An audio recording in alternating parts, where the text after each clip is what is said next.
supprimé en réalité en novembre 1949. Et on va voir ce qu'il en est du compromis sur le terrain. Et on va voir que les images nous montrent déjà un régime La réalité. Paracommuniste. Absolument. Voyons ces actualités yougoslaves.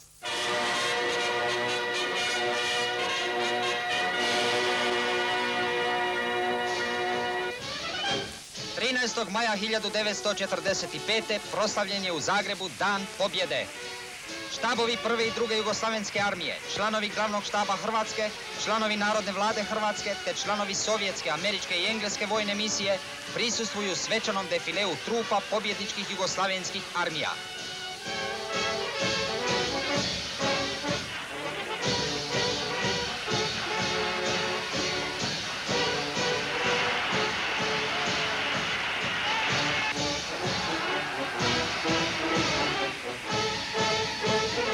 Ponosno stupaju iza svojih pobjedom i slavom ovjenčanih zastava jedinice sastavljene od sinova i kćeri naroda Jugoslavije.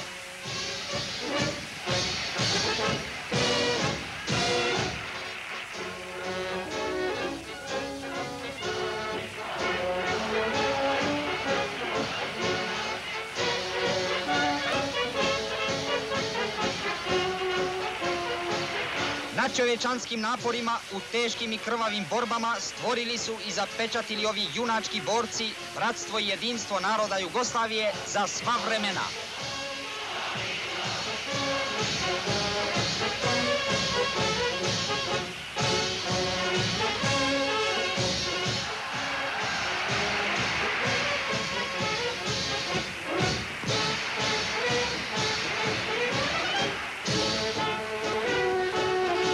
U zbijenim redovima stupaju jedinice naše proslavljene pješadije, nosioci svih pobjeda.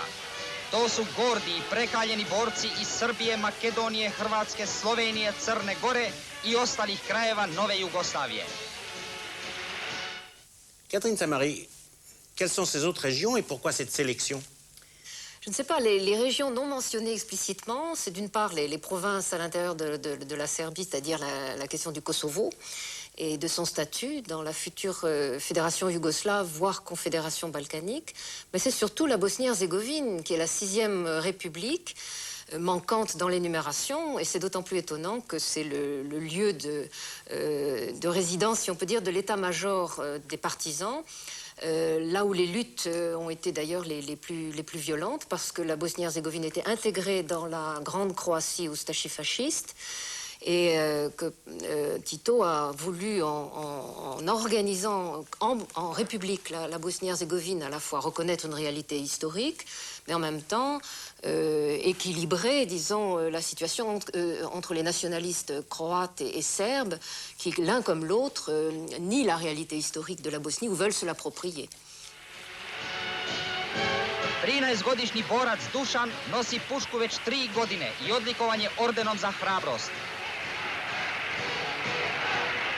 Zagrebčani oduševljeno pozdravljaju svoju braću i sestre svrstane u redovima 10. Zagrebačkog korpusa. Oni s istim oduševljenjem pozdravljaju i borce ostalih jedinica koji su dali sve od sebe za oslobođenje i sretniju budućnost naše napačene domovine. Ovo su mineri koji neustrašivo vrše svoj opasni posao.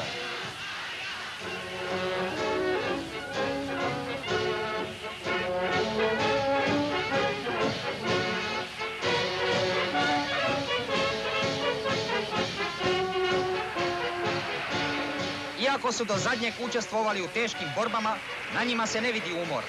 Stupaju svježi, zdravi i izvrsno naoružani, ponosno noseći svoje drage mitraljeze kojima su nemilosrdno tukli fašističke nemani.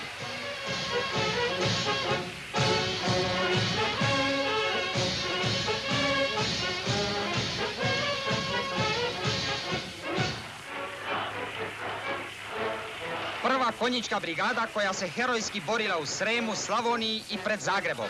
Ona je često duboko upadala u neprijateljsku pozadinu i uspješno vršila samostalne akcije.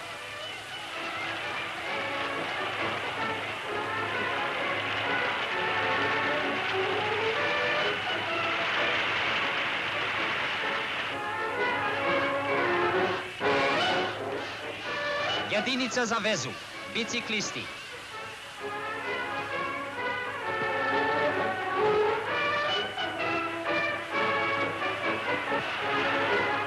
motorizirane jedinice, prethodnice tenkova.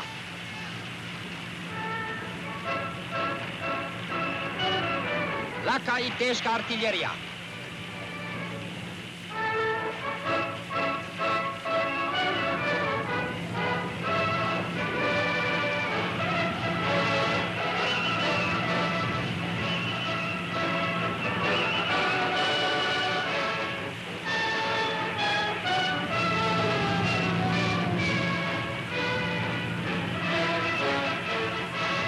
Nastupaju tenkovi.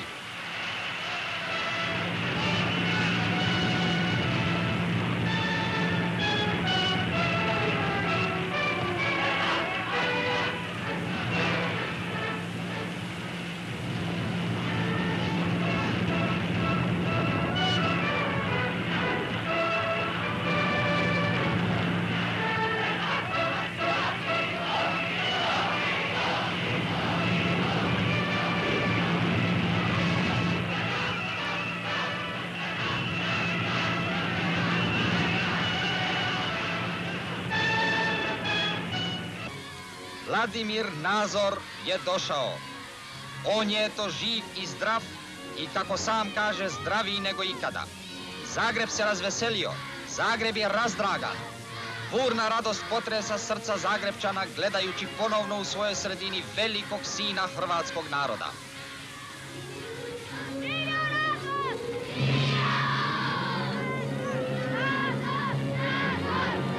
Njega voli i najmanje dijete. Pozna ga svaki seljak i radnik. Pozdravljaju ga ne samo kao velikog narodnog pjesnika i borca za slobodu, nego i kao prvog predsjednika Zemaljskog antifašističkog vijeća narodnog oslobođenja Hrvatske, prvog pravog sabora Hrvatske.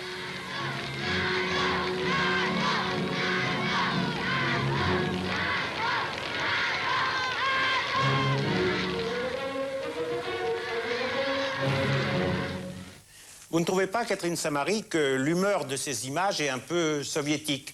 Puis ce poète, Vladimir Nazor, il me semble que l'histoire l'a un peu oublié. C'est un grand poète croate qui a rallié la lutte des partisans et qui est significatif justement d'une des bases de la victoire des partisans, c'est-à-dire la possibilité d'unir dans la diversité et de rallier d'une part une intelligentsia qui, dans la foulée d'ailleurs du mouvement pro-yougoslave, illyriste de la décennie, disons, du 19e siècle, est favorable à une Yougoslavie fédérative qui reconnaisse les différents peuples, mais en même temps qui cherche à dépasser ces différences. On est très loin de la fatalité des haines interethniques. En même temps, les actualités nous montrent la force de cette armée yougoslave populaire, qui est forte de 700 000 partisans, et la base à la fois nationale et sociale aussi de cette armée, nationale sur tous les territoires libérés et en Croatie notamment. Des comités de libération vont être institués. Nazor est le président du comité de libération de la Croatie. Et en même temps, sur tous les territoires libérés, cette Yougoslavie qui a presque 80% de paysans dans sa base sociale va distribuer les terres et donc rallier aussi pour des raisons sociales la paysannerie à cette cause. Il y a un autre personnage qui est évoqué dans ces actualités qui est Gubec, qui est un héros du XVIe siècle d'une révolte paysanne croate contre les féodaux hongrois. Le discours dit également il n'y aura plus jamais de propriété. Effectivement, on est très loin d'un compromis dans un gouvernement monarchiste. On est déjà dans un système qui est autre et qui veut effectivement remettre en cause la propriété privée et socialiser l'ensemble de ce pays. Na prvom omladinskom mitingu u Zagrebu došlo je do izražaja oduševljenje omladine za svoje oslobodioce, za pobjedu. U Ujedinjeni savez antifašističke omladine Hrvatske, koji je stvoren u danima patnje, krvavih borbi i požrtvovnog rada, stupaju svi pošteni omladinci bez obzira na političku, društvenu, socijalnu ili vjersku pripadnost.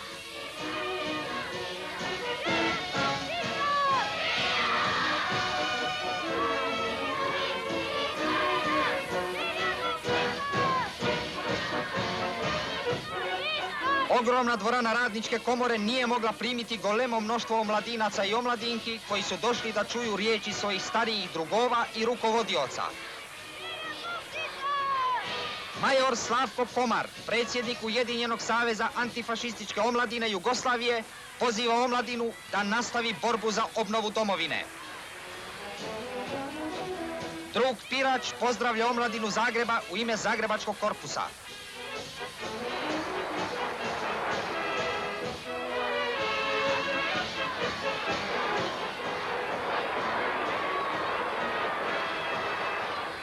Drugarica Milka Kuplin rekla je: danas omladina Jugoslavije slavi pobjedu, jer ona nije čekala, nego se borila uz najbolju omladinu svijeta, omladinu Sovjetskog saveza.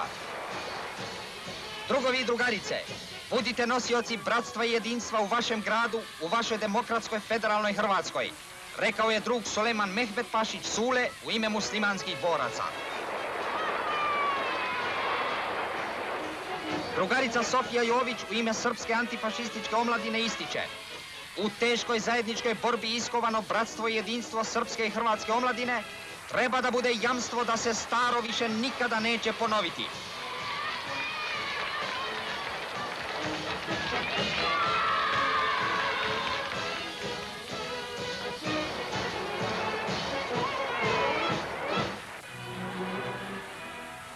Omladinska štafeta stiže u Zagreb. Iz svih krajeva naše oslobođene domovine omladinci nose plamene pozdrave maršalu Titu prigodom njegovog 53. rođendana.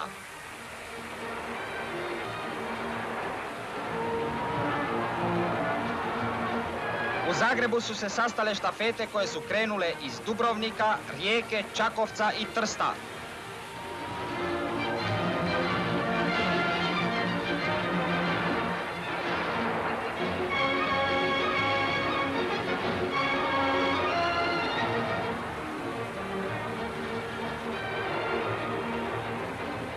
Svaki 1500 metara prima štafetnu palicu drugi omladinac ili omladinka.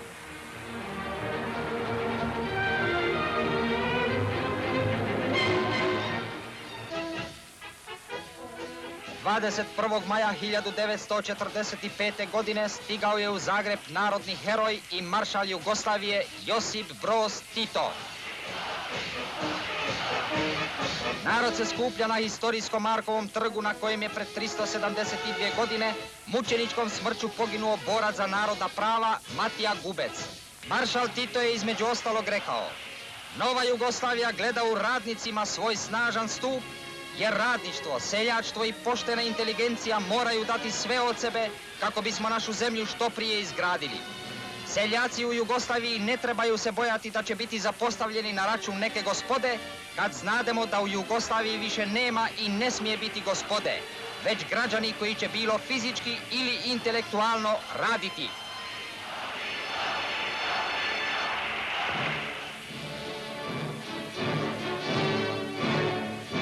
Nakon govora, maršal Tito se zadržao u krugu ministara Narodne vlade Hrvatske.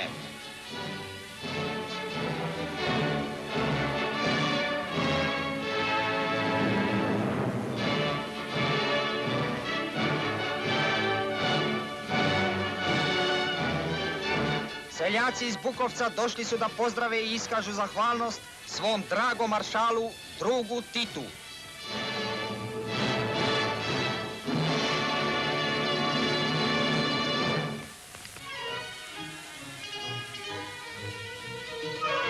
Ovakove su nam ceste ostavili prošli režimi. Naša narodna vlast posvećuje veliku pažnju izgradnji cesta, pa u ceste predviđene petogodišnjim planom spada i cesta Zagreb-Karlovac.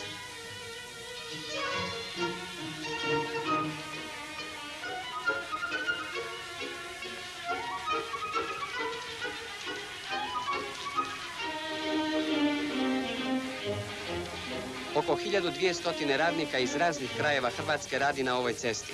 To su većinom nekvalificirani ili polukvalificirani građevinski radnici koji se rekrutiraju iz redova seoskog stanovništva, no rad ih na cesti pomalo odgaja i stvara od njih kadrove budućih stručnih radnika. Oni su se u svom radu našli uz mnoge udarnike koji su se istakli na gradnjama drugih cesta i povode se za njihovim primjerom.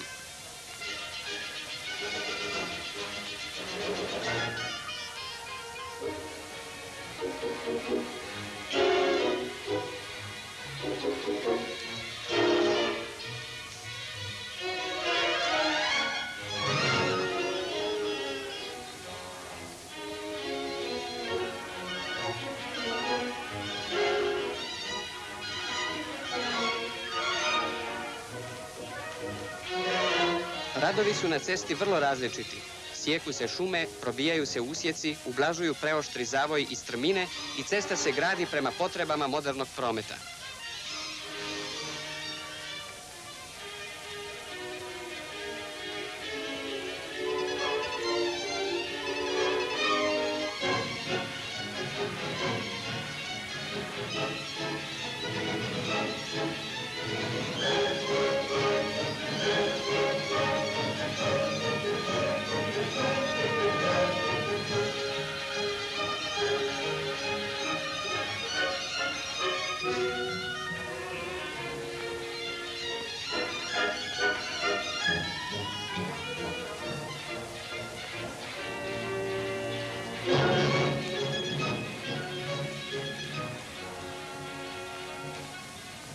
I omladina i stari radnici istakli su se na gradnji ove ceste.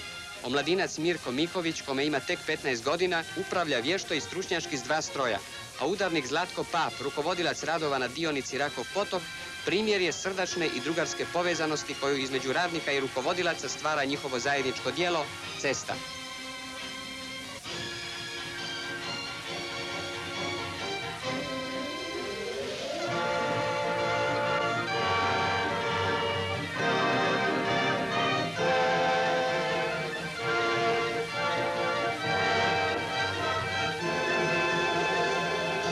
Završna je faza gradnje ove ceste asfaltiranje, koje je već u toku na raznim dionicama.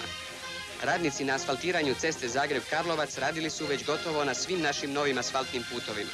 Oni svuda rade po dnevnom planu koji se stalno premašuje, tako da se radovi na cesti približavaju svom svršetku, premda je loše vrijeme mnogo ometalo rad.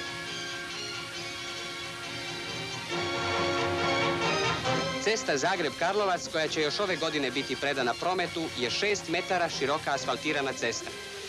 I tako, zahvaljujući radnom elanu naroda, Narodna Republika Hrvatska dobiva još jednu modernu cestu na korist podizanja naše privrede.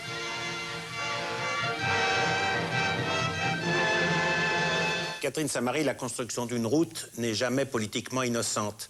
Absolument, c'est tout à fait symbolique et ça évoque une anecdote très significative de la construction d'une autre route, autoroute d'ailleurs. En 69, il y aura un conflit qui va être étouffé par le régime, soulevé en réalité par la direction slovène qui veut que l'autoroute soit construite vers l'Autriche. Et alors que les projets étaient de construire une autoroute qui relie toutes les républiques de l'ex-Yougoslavie. Et là, ça va être tout à fait significatif déjà d'enjeux pour l'avenir. C'est un acte freudien. En quelque sorte. Une autre anecdote qui concerne la Slovénie, d'ailleurs, que ces archives me rappellent, c'est la question du relais de la jeunesse. Chaque année, en fait, on va organiser pour l'anniversaire de Tito, il y aura 2 anniversaires, parce qu'il n'en faut pas qu'un seul pour se glorifier. Le 25 mai, donc un relais qui ne sera pas seulement en Croatie, contrairement là aux archives, mais sur toutes les républiques. Et après la mort de Tito en 80, on continuera cette fête de glorification de Tito et de l'unité, de la fraternité, dans une situation qui sera déjà une situation de crise. Et en 86, la jeunesse slovène va se rebeller contre cette glorification et refuser pour la première fois de participer au relais de la jeunesse. C'est également freudien.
Naši radnici koji predano rade na izgradnji zemlje provode svoj ljetni odmor u najljepšim ljetovalištima naše države.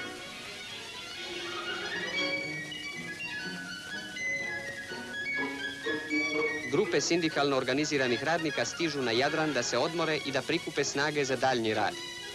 Ljetovanje na moru ili u planinama, na što nekad radnik nije smio ni pomisliti, postalo je danas dio njegove stvarnosti.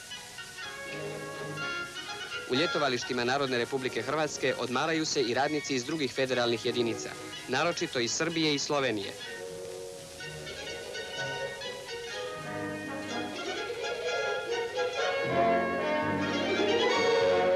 Ljetovališta su oživjela i hoteli na obali ili na otocima, koji su nekada bili otvoreni samo za takozvane gornje 10.000, danas su odmarališta radnog naroda. Fiskultura je omiljena zabava ujutru prije nego li pripeče vruće ljetno sunce.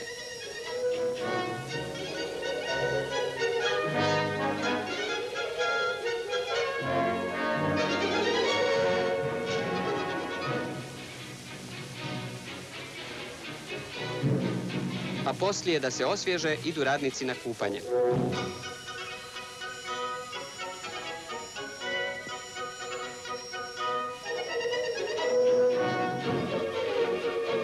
Šah prati naše radnike svuda, u Perivoj i na plažu.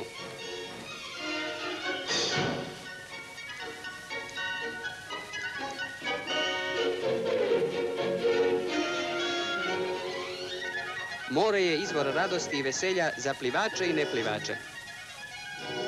Posvuda susrećemo zadovoljna lica naših udarnika. Roman Crljenica iz Raše u Istri uživa sunce i svjetlo nakon teškog rada u rudniku.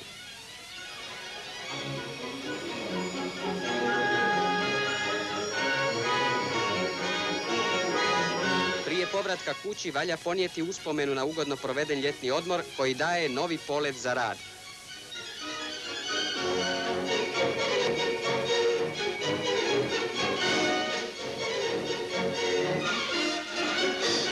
Catherine Saint-Marie, nous sommes là sur la côte d'Almat. C'est le moment où éclate la crise de Trieste. Mais il semble que cette côte ait été l'objet d'un conflit. Oui, là, c'est une atmosphère un peu front populaire que l'on voit. C'est les vacances et effectivement, pour toute une partie de la population, on n'avait pas eu avant. Mais la côte, c'est aussi une possibilité de tourisme, donc de ressources en devises. Et une des revendications principales du mouvement nationaliste croate de 1971, qui va être appelé le printemps croate, sera de pouvoir garder les devises issues justement du tourisme et non pas qu'elles soient récupérées à Belgrade, c'est-à-dire le lieu de la banque centrale de Yougoslavie, qui est en même temps suspect d'être grand serbe, puisque Belgrade. Alors Tito va, comme d'habitude, dans sa pratique en général vis-à-vis des conflits, à la fois réprimer les dirigeants de ce mouvement croate et en même temps concéder par en haut tout ce qui avait été revendiqué avant. Donc on aura dans la décennie 70 une décentralisation de la gestion des devises. Mais il y a aujourd'hui un rebondissement, si on peut dire, assez paradoxal et significatif, toujours sur cette côte touristique à devises, c'est que dans maintenant la nouvelle Croatie indépendante, les régions dalmates se sentent plus dalmates que croates et revendiquent elles aussi à leur tour de garder les devises de leur tourisme contre cette fois-ci le centre qui n'est plus Belgrade mais qui est Zagreb, grand croate. Mais pour sortir de cette historique de la revendication autonomiste, si j'ose dire, nous sommes ici aussi dans une région qui a connu un conflit très grave, puisque les troupes de Tito ont pénétré dans Trieste. En même temps qu'à Zagreb, d'ailleurs, en mai 1945. Exactement. Et ça va créer un conflit avec Staline, paradoxalement, qu'on a pourtant appelé à l'aide, pour autant que Staline, 50-50, ne veut pas que les Yougoslaves créent encore des soucis supplémentaires à un contentieux ouest-est qui est un contentieux grave. Et, si vous voulez, les Russes, d'une certaine façon, jugent que ces Serbes ou ces Yougoslaves, selon les périodes, c'est nos fils chéris, nos cousins, c'est le petit frère serbe, c'est tout ce qu'on veut, slave, mais ils sont un peu irritants par leur agitation permanente. En 1914, déjà, on a eu la guerre un peu à cause d'eux. En 1941, quand l'Allemagne a envahi la Yougoslavie, Ils ont poussé la Russie à intervenir alors que Staline voulait gagner du temps. Et puis là, à Trieste, ils risquent de susciter un conflit entre Staline et l'Ouest, ce que Staline ne veut pas. Bon. Alors, comment se présentent les rapports de Tito et de Staline à ce moment-là? Formellement, très bien, puisque Tito va se présenter comme le premier stalinien du monde. En pratique, déjà pendant la résistance, Tito a tenu tête, en fait, aux réprimandes venant de Moscou, qui n'aimaient pas le débordement communiste, en quelque sorte, l'organisation de la lutte. Et le conflit va se concrétiser aussi sur le non-respect des accords de Yalta en ce qui concerne la Grèce. La Grèce, c'était supposé 90 occidental, 10% pas soviétique ou communiste. Et la résistance est effectivement à cette époque-là déjà écrasée en Grèce, mais Tito va aider cette résistance et ouvrir les frontières de la Yougoslavie. À cette résistance, et non seulement, le Parti communiste aussi négocie avec les partis communistes de la région et de Grèce dans la perspective d'une confédération ou fédération socialiste des Balkans et du Danube qui échapperait totalement au contrôle de Staline. Autrement dit, il y a un petit expansionnisme, j'allais dire yougoslave, à l'intérieur de la sphère dite soviétique, au moment même où la Yougoslavie commence à se dissocier de la politique stalinienne. Il y a un prestige, de toute façon, de Tito dans toute la région. Et il y a aussi une dynamique, disons, d'émancipation du cadre de Yalta que Tito a de fait concrétisé dans la lutte des partisans et qui a des échos ailleurs, que ce soit en Tchécoslovaquie ou que ce soit en Grèce, dans la région. Par conséquent, il y a effectivement quelque chose qui n'est plus de l'ordre d'un glacis soviétique contrôlé par Staline, mais qui échappe aussi à Staline et qui est donc devenu dangereux, d'où la condamnation des titistes en 1948. Eh bien, on va voir maintenant les actualités britanniques qui vont nous montrer le comportement d'autres partis communistes et même d'un parti communiste très lointain puisque c'est celui de l'Angleterre. Here is the world's news in pictures, and this is Pathé Gazette screening it.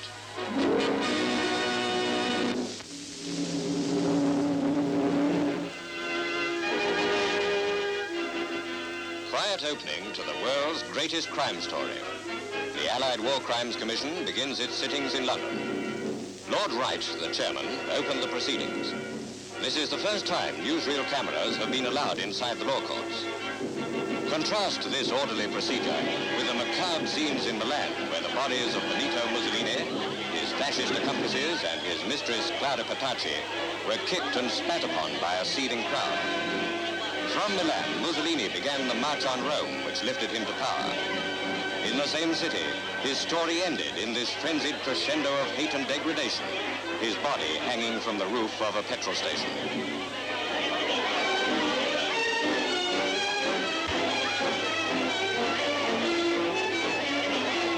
Vidkun Quisling, first of the breed of traitors who sold their countries to the Nazis, begins the legal battle for his life. At a police court hearing in Oslo, the man whose name has become a word of infamy in Europe's dictionaries was remanded for trial by a special court. The woman who claims to be the wife of William Joyce. She was arrested with Lord Hoho at Flensburg. It is alleged that she also made broadcasts in English over the Nazi radio. She is being held for full investigation.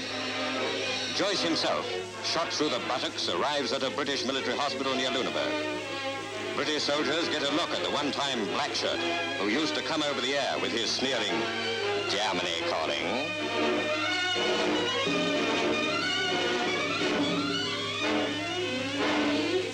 Note the closed eyelids, and then watch for the sly glances as he passes down the lines of contemptuous Tommies.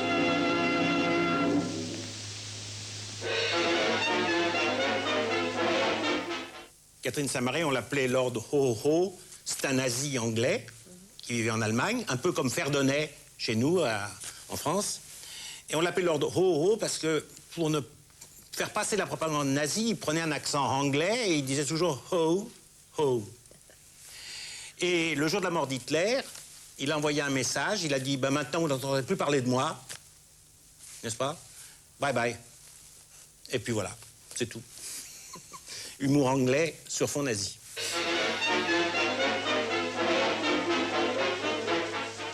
British fighting men in Lüneburg Hospital notice a bad smell somewhere around, they'll guess what it is. Captured German one-man submarines are under inspection near Copenhagen. This type is the Moss, 46 feet long, electrically propelled, and carrying 2 torpedoes. Another type is the Beaver, weighing 6 tons.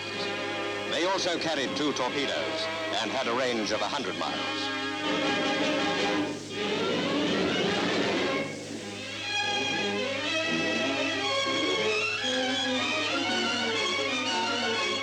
From the submarines that misfired to the American firebomb that has burned out a third of Tokyo. Filled with jellied petrol, it burns at 3,000 degrees Fahrenheit.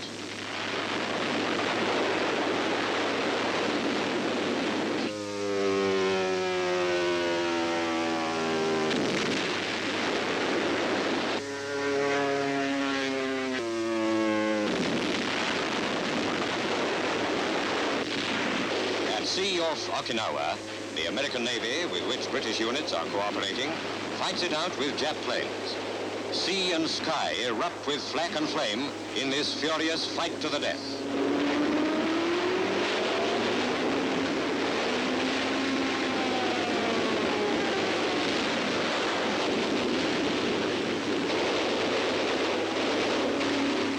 Jap suicide bombers are burned out of the sky.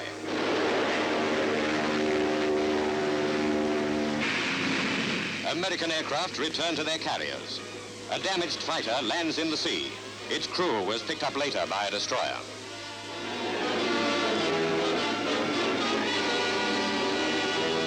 Others are less lucky. One crash-landing plane leaps off the deck and fouls the carrier's superstructure.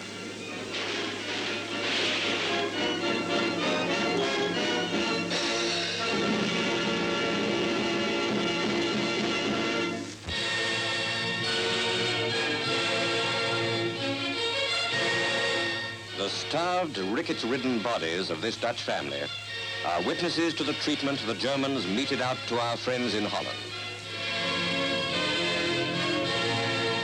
Living testimony to the state of health of thousands of Dutch children. Now under Allied supervision, food distribution centers begin the difficult task of leading Holland's young generation back to health.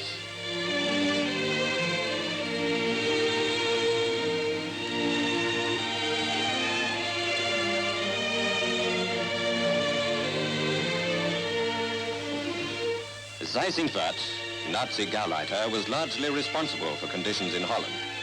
He is now awaiting Allied justice as a war criminal. As the children eat, they're already forgetting him and the system he represented. But we must not forget.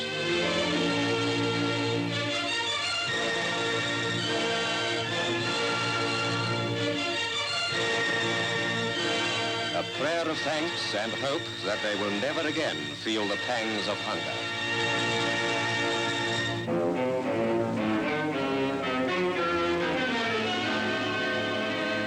A day in the life of the United States aircraft carrier Franklin.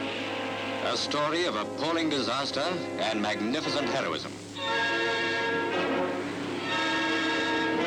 An ordinary Pacific battle day, until, in the words of her skipper, Captain Geddes, just after we had started launching the planes, a Japanese bomber came out of a low cloud directly ahead and hit us with 2 bombs.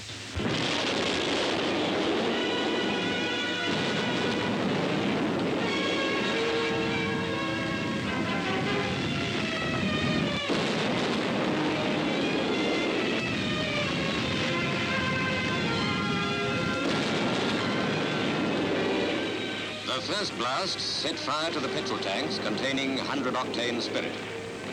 23 planes on the hangar deck below went up in flames. Hundreds were killed instantly as the first white-hot blast swept the deck. Munitions were flying everywhere, all over the wide expanse of the carrier's flight deck. Men fought to save their ship. USS Miller came alongside. The flight deck elevator was ripped off in the blast and threw men and planes the full length of the ship. But there was no panic.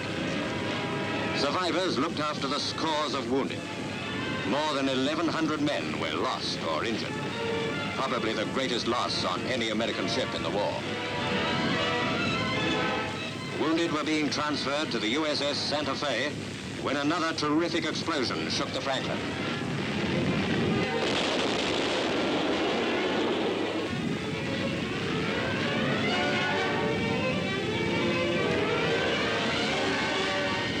The fight to save the ship seemed hopeless, but her crew would not abandon her. On the nakedly exposed flight deck, Father O'Callaghan, the ship's padre, administered last rites to the dying. Around him, the fight went on. The Franklin reeled under new explosions.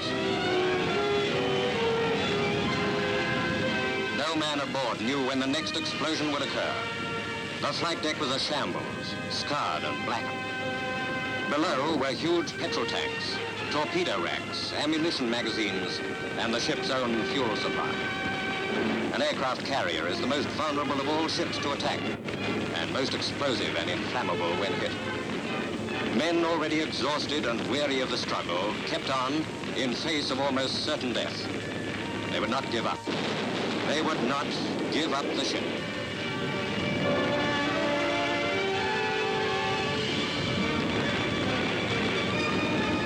Now, thrilling scenes of rescue as the carrier appeared doomed. The USS Hickok came up through the fantail where part of the crew was trapped by flames. These men stood heroically through 3 hours that seemed a lifetime. Tense, terrible moments as they prepared to jump to the other ship.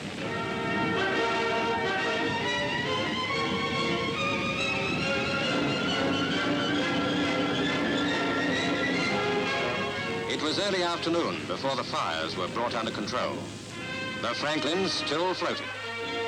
Amazingly, she began her journey home. Sheer courage saved her. Her men kept faith with the Navy battle cry, "Don't give up the ship."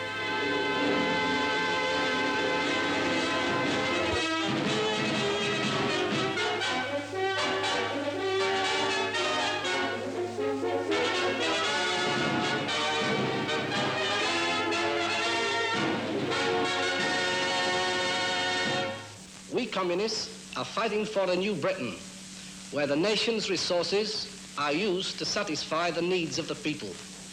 No one man or party won the war in Europe, but the British people and their allies. The Tories now rush a general election on a register which deprives almost 1 million people, including servicemen, of their right to vote. We want a government to organize speedy victory over Japan, security from war, and an unswerving alliance with the Soviet Union, to build homes for the people, give justice and equal gratuities to demobilized servicemen, to expand production in industry and agriculture, resulting in full employment, good wages, working conditions, and social security. To this end, we demand the nationalization of the key industries, land and finance, and planned production in peace as in war. Every single promise the Tories make now, they made at the end of the last war. Not one of them was fulfilled. Vote for communist candidates where they contest, and elsewhere for Labour. Win a Labour and communist majority. Forward to a new and happier Britain.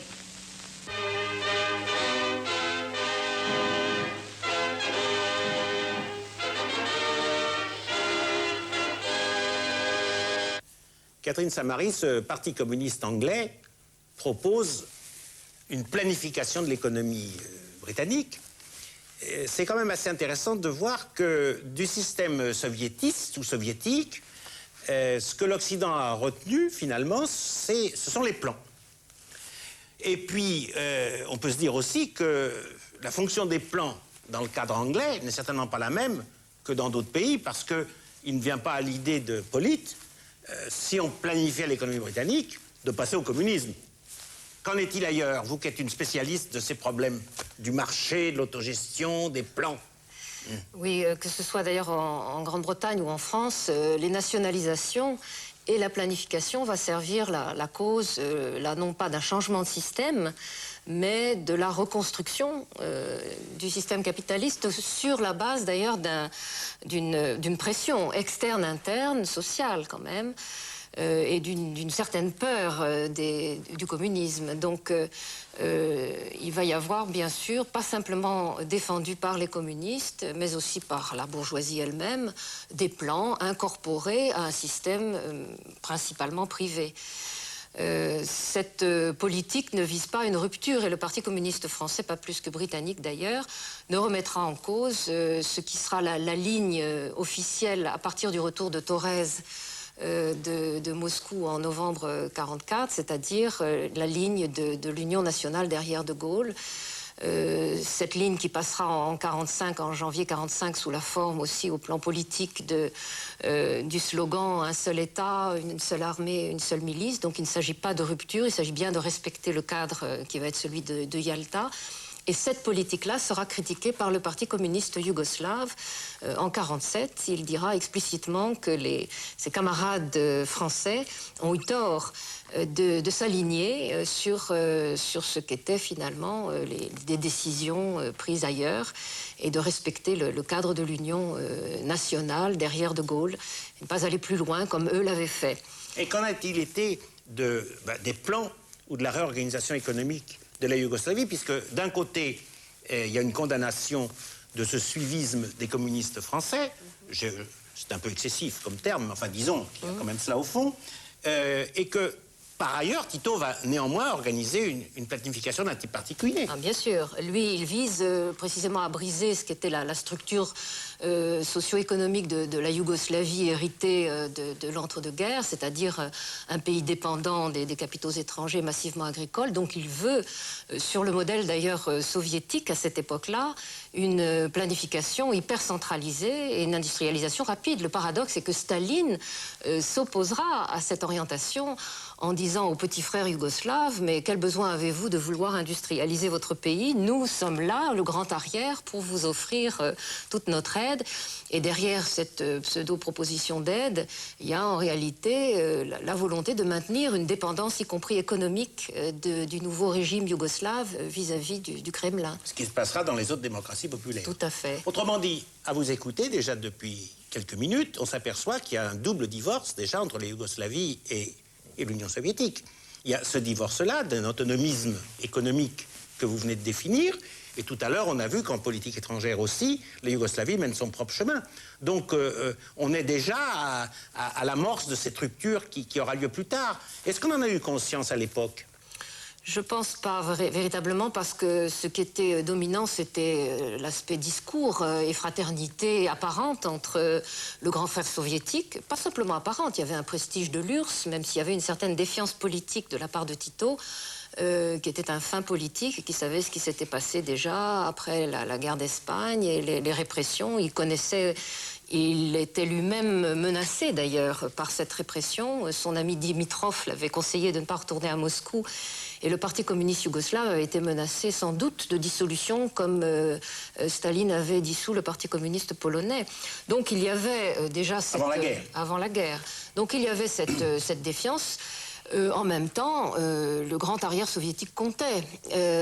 Donc ce que voulait Tito finalement, c'est être roi chez lui, ce qui ne voulait pas dire rompre avec l'Union soviétique, et il en avait d'ailleurs les méthodes, tant sur le plan de la planification hyper centralisée que de la répression à l'intérieur du Parti communiste, et de la répression d'ailleurs de toute autre opposition dans la forme du régime et le système de parti unique. Donc la rupture viendra et sera imposée aux communistes yougoslaves de la part de Moscou, dans un ciel apparemment serein. Mais malgré ce ciel serein, on peut effectivement mesurer ce qui a permis aux communistes de résister, la force de cette armée populaire. Ce n'est pas l'armée rouge qui a permis la prise du pouvoir en Yougoslavie, mais bel et bien l'armée populaire yougoslave. La popularité du régime, j'ai parlé de ses dimensions nationales et sociales, que Tito va essayer de consolider après la rupture par l'introduction du système d'autogestion. Et il continuera à rechercher des liens avec l'URSS en ayant peur d'une dépendance unique de l'Occident. À propos de popularité, il va bientôt y avoir des élections qui ont été gagnées par Tito à 90%. Qu'est-ce qu'on peut dire de ce pourcentage ?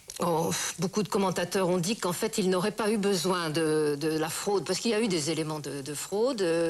Il y a eu aussi le boycott de l'opposition, qui considérait que tout était verrouillé, et qui le considérait d'ailleurs à juste titre, pas simplement d'une façon, je dirais, étroitement policière, mais de par la popularité d'une part du... Par la pression. Par la pression et par le contrôle des aspects clés qu'étaient notamment l'armée et le pouvoir d'État au sens substantiel dans cette nouvelle Yougoslavie. Donc l'opposition va boycotter et les ministres, disons, de Londres vont démissionner. Et il va y avoir en même temps des éléments donc de contrôle contrôle bien sûr policier aussi, mais ça n'est pas nécessaire pour expliquer la majorité qui aurait de toute façon été acquise au régime à cette époque-là, car il était très populaire. L'aspect très soviétique des slogans et des discours que l'on voit dans les actualités ne doit pas cacher la popularité réelle du nouveau régime. Merci Catherine Samari pour cette analyse de la Yougoslavie ancienne et aussi plus récente. La semaine prochaine, à Histoire parallèle, nous verrons des actualités allemandes et britanniques.